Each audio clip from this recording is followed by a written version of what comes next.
Kyle, Rickey and Bonssa Tufa with you here at the Stafford Motor Speedway, getting set for not 1 but 2 days of racing here. It's going to be a banner weekend, part of the NAPA Fall Final. It's always a fun event every year. It's a good way to celebrate the closing of the year. We still got one more event after it, but we got 2 days of action. We got people coming to camp, enjoy their time here at Stafford Speedway. The weather looking dry as well, which always helps. A little bit cooler, so it's not going to be hot. People are not going to be complaining about the humidity like we had been during the summertime. And there's a lot of action for our fender divisions, but especially our modifieds. Including the Monaco Modified Tri-Track Series that'll headline Saturday's action. And what a stacked and packed entry list. 40 strong, set to try to qualify for the event. And over a third, if not a half of them, you can make a case for having a good run, if not winning the event. I think half the drivers in the list have won at Stafford in a division, whether it's a fender division, a modified division. Half of them have won here at the half mile. So you got all the top drivers. You got Matt Hirschman, who won this race last year. Woody Pitkat, the Sultan of Stafford. He won a race this year, the most recent open modified race. Mike Christopher Jr. as well. But all eyes are going to be on that 16 of Ron Silk. They have been so dominant every time they come to Stafford. The last 5 Stafford starts, 4 wins and a second, and that second was in this event last year to Hirschman. And Hirschman picking up the win a year ago. Let's not count out Ryan Newman, who makes the trek up from the south to the north. Former Daytona 500 champion, going to try to get it done. And he has a lot of modified experience over the last decade and a half, up in New England, down south as well. We'll see what he has. The last time he raced a modified here, he did get a top 10 finish in an open race, an open 80, in the middle of the season before SRX came to town the next day. So Newman has a lot of experience in the modifieds. He has some here at Stafford. He was supposed to race here back in the summertime, but Mother Nature had other plans. Not this time, though. They're not going to mess up our plans this weekend, and Newman is back for another event at Stafford. All 5 divisions will also be in competition this Friday night, and several of them again on Saturday, including the SK Modifieds, who will have 2 races. Last week, though, our 11th different points winner of the season. Been waiting for 3-time and defending champion to get back to victory lane. It's been a rough year for Todd Owen. Wrecks, getting clips, engine issues, mechanical problems. It's been a rough go for that team. After 3 years of such good fortune, he said it himself, at some point the luck has to change. That happened this year, but now it's turned in the right direction for that 81 team. A great race overall. It was him, Anthony Flannery. We saw Austin Beers up there. They were battling for the win, the closing laps. Beers gave it a shot with a couple laps to go, got sideways, had to back out of it, and that allowed Todd to pull away. That's a big win for that 81 team for what has been a tough year. That victory is a shot of momentum for them. The Chassis Pro teams seem to have been going the right direction the last several weeks because they had a rough go as a team overall this season, but we've seen Anthony Flannery up on the podium. David won a couple months back. We've seen him running up in the top 10 as well. So it seems like Chassis Pro overall is going the right way, and what better time than the end of the year. And looking at the championship battle for this year, Andrew Moeller has the top spot. Can he hang on to it, though, with 3 races remaining? He cannot afford nights like last Friday. Correct. Where he finished 11th and Mike Christopher Jr. went 14th to 3rd. If he keeps having those nights, he's going to throw away that championship. He needs to stick with that 82 because I think Christopher is the fastest car in the field and has been for the last 7, 8, 9, 10 weeks. So Christopher was, the show was great up front, but Christopher was also a show to watch on Friday because he made his way through the field. There was only 1 caution, and he still went 14th to 3rd. Runs like that can get you a championship. He still got some work to do, just under 30 points behind Moeller with 3 events to go. But if Andrew has trouble finding the setup and the consistency like what happened last Friday, then Christopher's going to have a real good shot at that title. Looks good right now and has looked good over the last couple of months for that 82 team. Is there enough time remaining in the season? 2 events this weekend for the SK Modifieds. Late models will have 1 event on Friday night, so they'll have 2 left for the season. Kevin Gambacorta in pretty good position right now to pick up his 2nd consecutive championship. And his 5th track title at Stafford. Not many people can say they have done that. Guys like Bob Potter, Ted Christopher, Ryan Pasacco. These guys have won so many championships. Kevin is looking to join that group of people. Man, it's been a quite dramatic second half to the late models this year.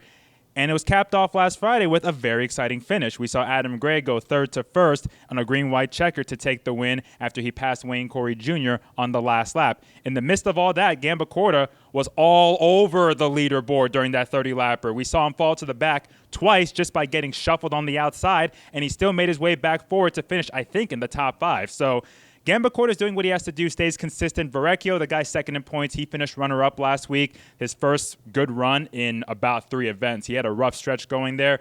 Gambacorta has a 38-point lead, which basically means he needs to finish 7 positions ahead of Verrecchio at least this Friday to clinch the championship. He clinched it 1 week early last year. Let's see if he can do it again. And with 20-car fields, that is expected, or could at least happen, this Friday night heading into championship night next week. Speaking of clinching championships, the SK Lights are all but clinched. Tyler Chapman has had a dominant season, and it continued again last Friday. Yeah, he got his 8th victory of the year. But what a battle. We saw 6 cars under a blanket for half of that SK Light Modified feature. Tyler Chapman, Amanda West, who finished second, Robert Bloxham III, Ron Midford Jr., Casey Vogt. They were all up there 2 by 2 by 2, lap after lap. That was some darn good racing. But Tyler Chapman had the fastest car, took advantage of a mistake by Amanda West on the restart when she missed a shift. Once he took the lead, he was gone. He's got a 128-point lead. So Chapman tomorrow night has to finish 15th or better to clinch the championship, or at least finish within 14 spots behind Matthews and 15 spots behind Pearl to clinch the championship. And if he doesn't clinch Friday, there's a real good chance he'll clinch Saturday as well. You mentioned Matthews and Pearl and Amanda West. They're in a pretty good race from second on back in the standings. That's the fun part, too, is that, yeah, you're going to have to talk about the championship battle, but those drivers, second, third, fourth, fifth, they all want to be up as high as they can in the standings with the situations they're in, and that battle for second is tight. Pearl is only 2 points behind Matthews, and Amanda is less than a race behind as well. So if Matthews and Pearl have a problem, Amanda can capitalize and jump into the top 3, if not, move up to second. Saturday's race program will also include the SK Modifieds for a 40-lap feature and the SK Lights for one of their longest events of the year. Another 40-lapper, the King of the Crates. Extra money on the line, a unique format because the SK Lights don't have heat races on Saturday. They have 2 preliminary races, 2 15-lap features, which is almost a full feature on a typical Friday. Top 12 get into the feature, and then 4 provisionals to add on at the end. So 28 cars in total for that event. It could be King of the Crate. It could be Queen of the Crate because we've seen Megan Fuller win in the SK Lights last year. She's been strong this year. Amanda West just came off a second-place finish last week, as I mentioned. She has a win this year. We've seen Sammy Anderson on the podium as well. So it's not just going to be King of the Crate. It could be a Queen of the Crate. A lot of good drivers have a chance to win. Brian Sullivan's going to be back, and we know he's always one to watch. He's won the last 3 40-lappers at Stafford in the SK Light Modifieds. A lot of good drivers, a lot of top contenders that will have their work cut out for them, but they have more laps to work with. In the limited late models last week, another dramatic event from start to finish, and it's been a driver in victory lane that had been a while since he last visited there, and R.J. Serdell. Yeah, he had so many podiums this season. He had a win earlier in the year, as you mentioned, but since then, he can never get off that third place.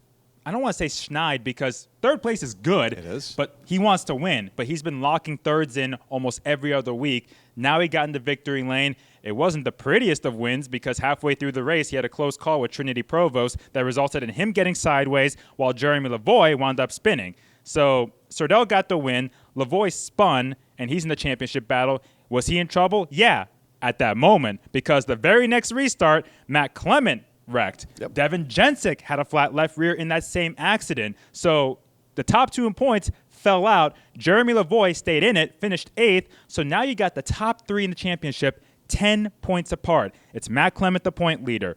We'll see what he has in terms of a race car. The 59 was heavily damaged. He also has the 18, but he is the point leader either way. Jeremy Lavoie is only 2 positions or 2 points behind. 2 points, that's 1 position on the track.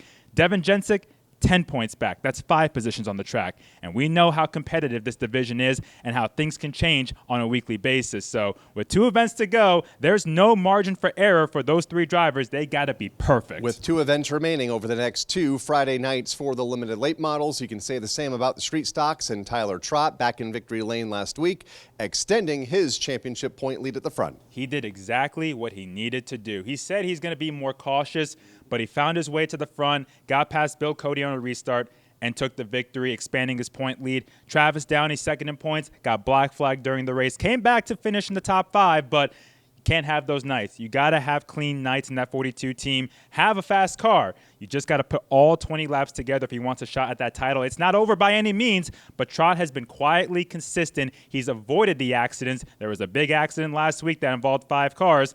Trott keeps it clean. That title is his. He's feeling the pressure a little bit, but Downey in second, he's got to be aggressive, but you can't be that aggressive and get yourself in trouble. 18 points between the top two with 2 events left in the street stocks. Here in the Double Hooked, can I offer you a drink before the race weekend gets underway? I'll take a water bottle. Of course you will. All the action on Friday night gets underway at 6 o'clock for our normal 5-division race program. Of course, it'll be fully streamed on Flow Racing. On Saturday, we get underway just prior to 1 o'clock when the Monaco Modified Tri-Track Series hits the racetrack for their tire scuff at the top of the hour to get the race program underway. It's going to be a big weekend. Looking forward to it. Can't believe our final big weekend of the season is here. Time goes by fast when you're having fun, Kyle. I'm having a lot of fun with you. That's not what you say during the week, but hopefully you can tune us in here on the Flow Racing the next 2 days here from the Stafford Motor Speedway, and join us here in person as all the action gets underway at 6 o'clock on Friday, 1 o'clock on Saturday, and don't forget the NAPA Pit Party in the middle of the event Saturday afternoon.